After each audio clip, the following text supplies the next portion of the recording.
મહિલા મોરચા દ્વારા કોંગ્રેસના નિવેદન વિરુદ્ધ આણંદમાં વિરોધ પ્રદર્શન। વડાપ્રધાન નરેન્દ્ર મોદીના માતા વિરુદ્ધ બિહારમાં કોંગ્રેસના એક નેતા દ્વારા કરાયેલી ટિપ્પણીના વિરોધમાં ગુજરાતભરમાં વિરોધ પ્રદર્શનો યોજાઈ રહ્યા છે। આ ઘટનાના વિરોધમાં આજે આણંદ શહેરના બોરસદ ચોકડી ખાતે આવેલા પુલ નીચે ભારતીય જનતા પાર્ટીના મહિલા મોરચા દ્વારા જોરદાર વિરોધ પ્રદર્શન કરવામાં આવ્યું હતું। આ વિરોધ પ્રદર્શન દરમિયાન મહિલા કાર્યકરોએ રાહુલ ગાંધી મુર્દાબાદના નારા લગાવીને સૂત્રોચ્ચાર કર્યા હતા અને કોંગ્રેસની નિંદા કરી હતી। આ વિરોધ કાર્યક્રમમાં ભાજપ મહિલા મોરચાના મોટી સંખ્યામાં કાર્યકરો જોડાયા હતા। તેમણે કોંગ્રેસ નેતાઓની નિવેદનબાજીને શરમજનક અને અસંવેદનશીલ ગણાવી હતી।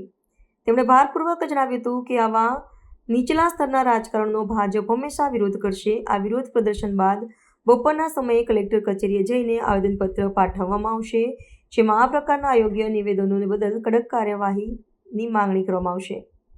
ભાજપના મહિલા મોરચાના સભ્યોનું કહેવું છે કે વડાપ્રધાનના માતા વિરુદ્ધ કરવામાં આવેલી ટિપ્પણી ભારતીય સંસ્કૃતિ અને સંસ્કારોનું અપમાન છે। તેમણે માંગ કરી છે કે કોંગ્રેસના માટે તાત્કાલિક માફી માંગવી જોઈએ અને સંબંધિત નેતા સામે કડક પગલાં ભરવા જોઈએ। આ ઘટનાથી રાજકીય માહોલ ગરમાયો છે અને બંને પક્ષો વચ્ચે શાબ્દિક યુદ્ધ વધુ તેજ બન્યું છે।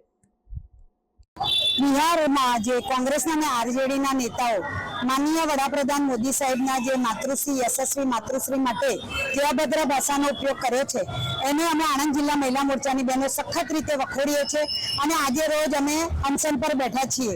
અને મા તે આખા દેશની મા છે, વડાપ્રધાનની માતા એટલે બધાની માતા થઈ અને જે આ રીતે અપશબ્દોનો ઉપયોગ કરે છે તો આજે અનશન પર બેસી અને અમે કલેક્ટર ઓફિસે અમે આવેદનપત્ર આપવા જવાના છીએ।